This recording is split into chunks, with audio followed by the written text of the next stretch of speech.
자, 기재부 보도자료요. 한국형 재정준칙 도입을 추진한다는 내용입니다. 10월 5일날 발표된 내용인데 한번 보시겠습니다. 이 국가재정법 개정안도 국회 제출 예정이고요. 이 보도자료는 재정건전성과에서 만들었네요.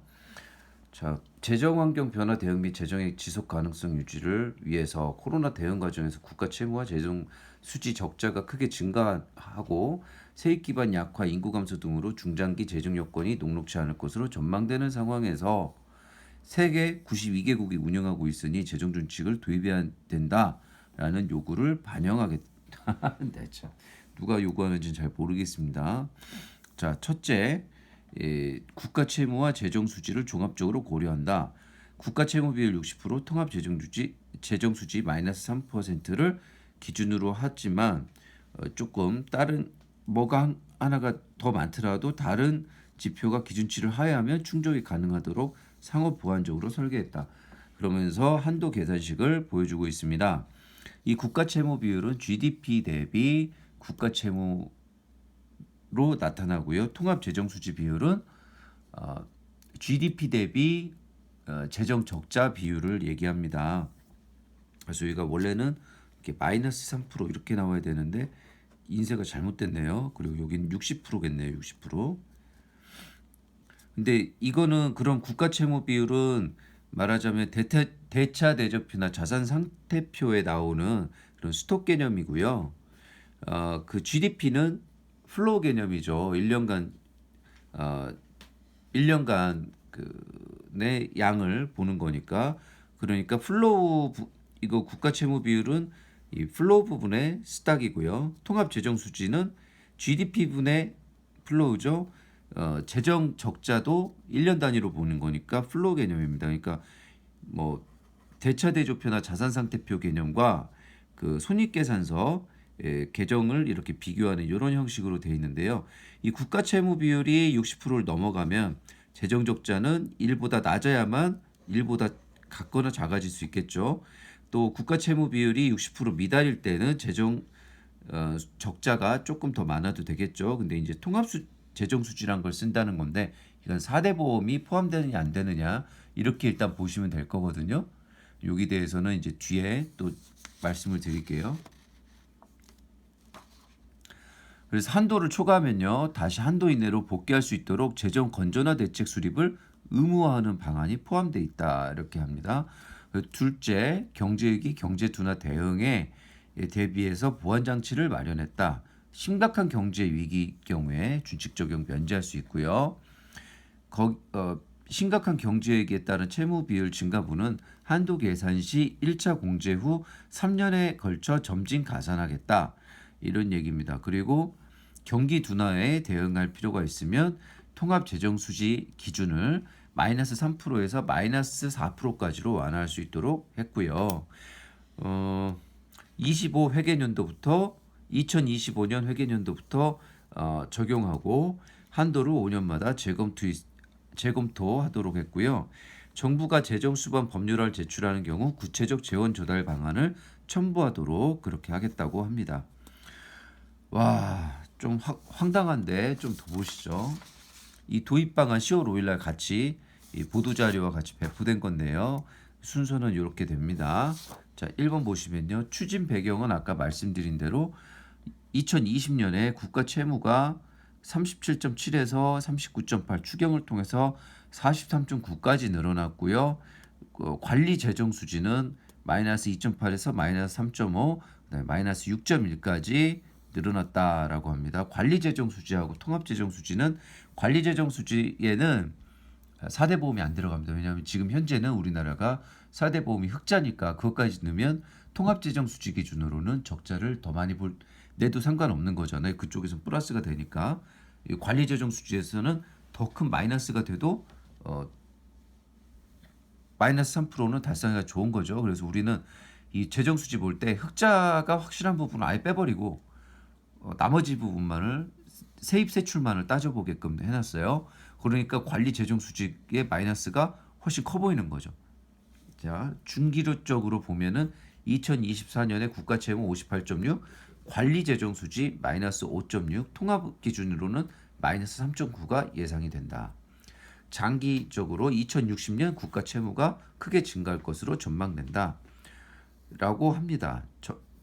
시나리오별로 64.5에서 81.1%까지 이렇게 예상이 된다라고 하는 건데요. 두 번째를 보시죠. 실효성 있는 재정 건전성 관리를 위한 재정 준칙 도입 요구 증대. 92개국이 운영하고 있다고 하고요. 선진국에서는 한국, 터키만 재정 준칙 도입 경험이 없다라고 합니다. 그게 뭐 그렇다고 해서 그렇게 필요한지는 잘 모르겠어요. 어쨌든 중장기 재정 환경 변화 대응 및 재정의 지속 가능성 유지를 위해 우리나라 여건에 맞는 재정 준칙 도입을 추진하겠다. 이렇게 나오고 있고요. 자, 참고 재정 준칙의 의의가 나옵니다.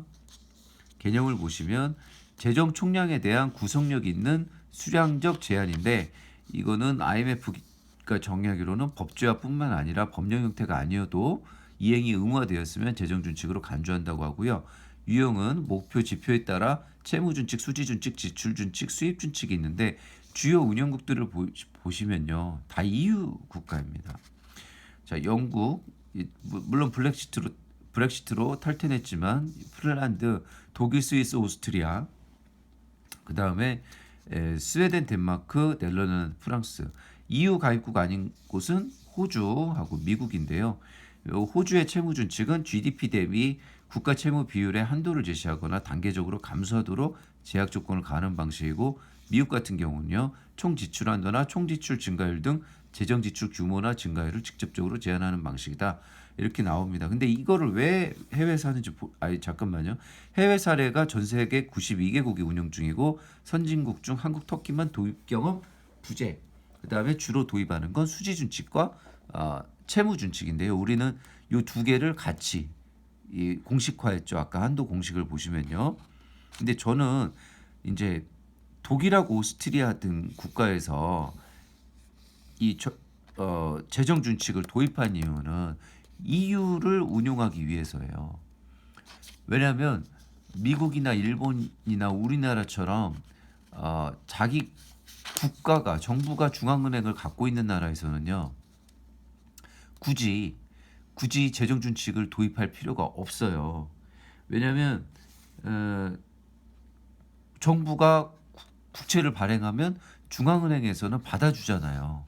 그런데 유럽 같은 경우는 유럽 중앙은행이 있고 EU 정부가 있지만 또 각국 스페인 정부나 이태리 정부 같은 데서도 이 국채를 발행하면 유럽 중앙은행에서 사주냐 안 사주냐 가지고 항상 논란이 되잖아요. 그 국채를 얼마큼 사줄 거냐를 정해야 되거든요. 유럽 중앙은행에서.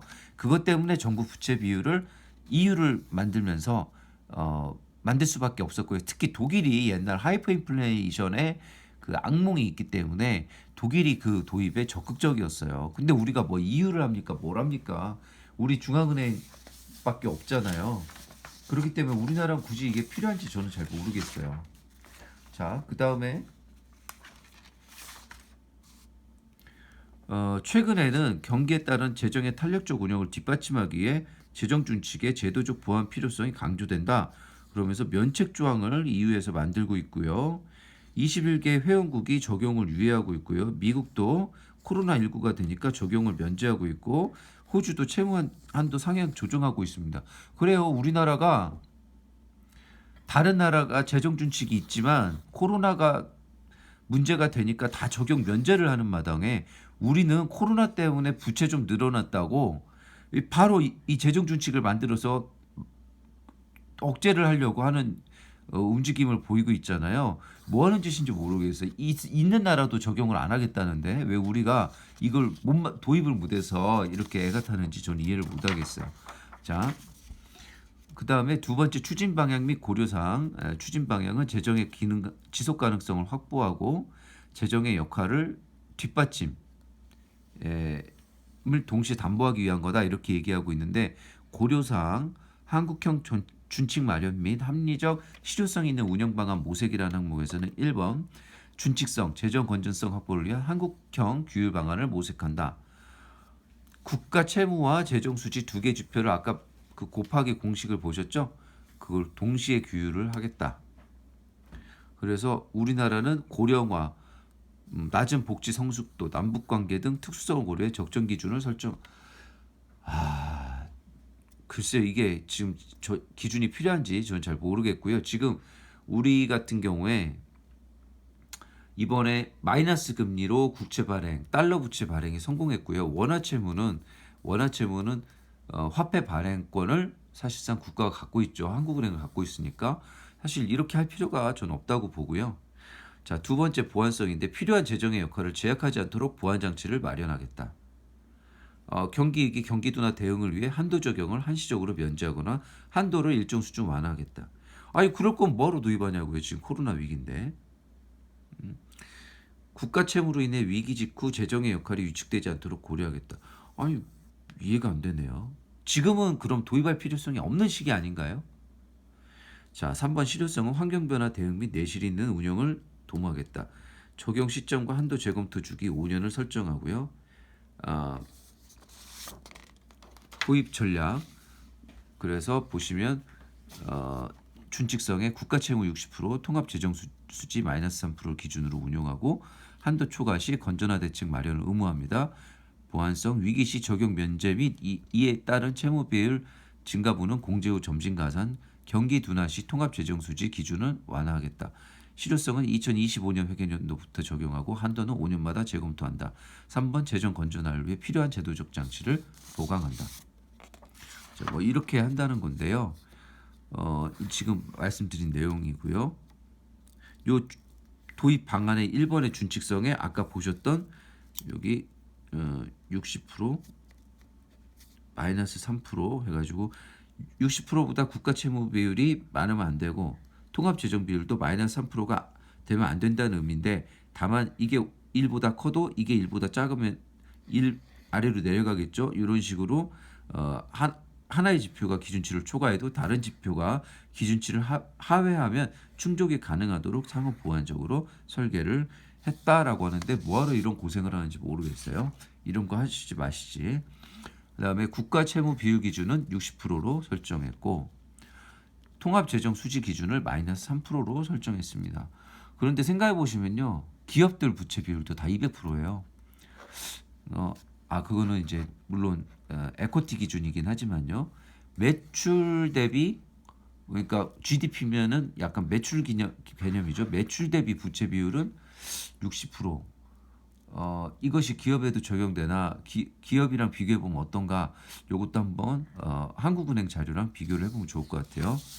그다음에 한도 초과 시 재정 건전화 대책 마련 의무화 얘기가 나오고 있고요. 보완성 아까 보신 대로 위기 시 적용 면제하고 이에 따른 채무 비율 증가분은 공제 후 점진 가산합니다.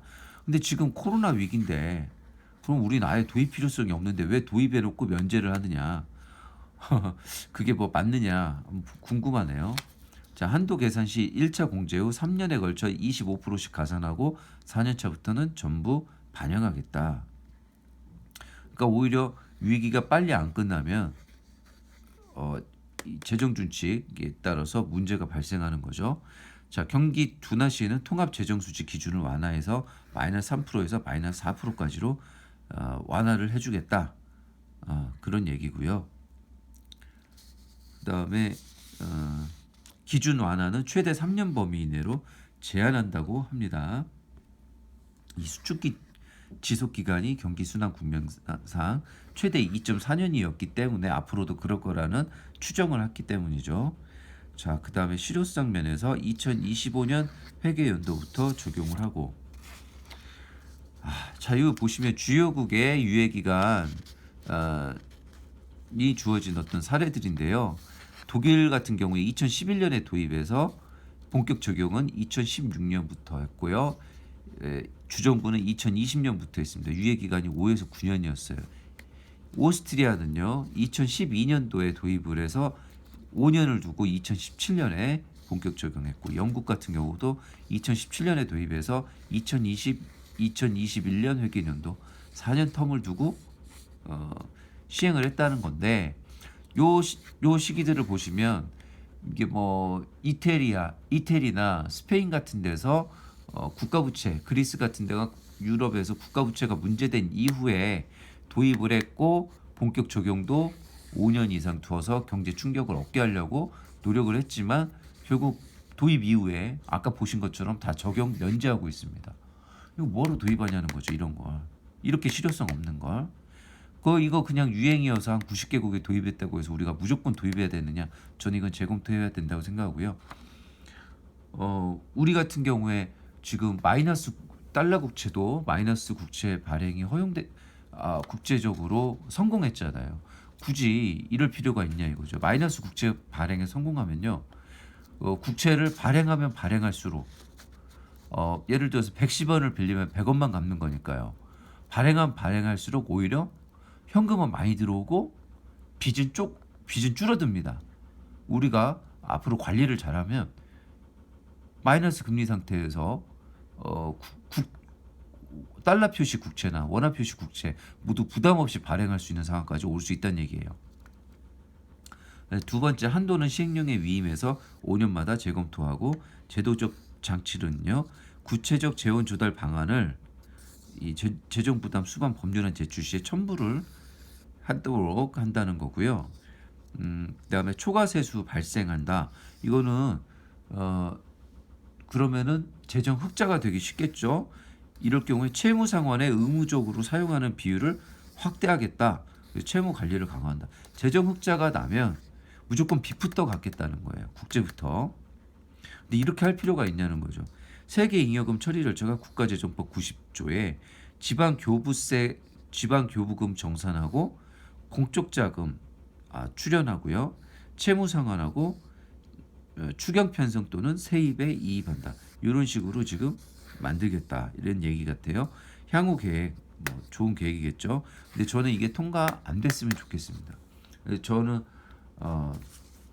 지금 이렇게 우리가 통화 관리를 강화하면요, 지금도 우리나라가 세계적으로 봤을 때는 경제가 상대적으로 좋으니까 원달러 환율, 원화가 계속 고평가되고 달러 환율이 떨어지면서 지금 수출기업들의 부담이 되는데, 이 재정 준칙을 도입해서 그대로 적용하면 계속 우리 수출 경쟁력이 이 환율 때문에 떨어지는 수가 있다. 그래서 이거는 굳이 이렇게 할 필요가 없지 않나 생각을 합니다.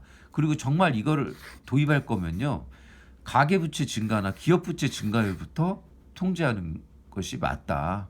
네, 이렇게 생각이 듭니다. 좀 속상하고요. 굳이 도입하지 않아도 되는 것 때문에 이렇게 녹화를 하게 돼서 속상합니다. 네, 여기까지입니다.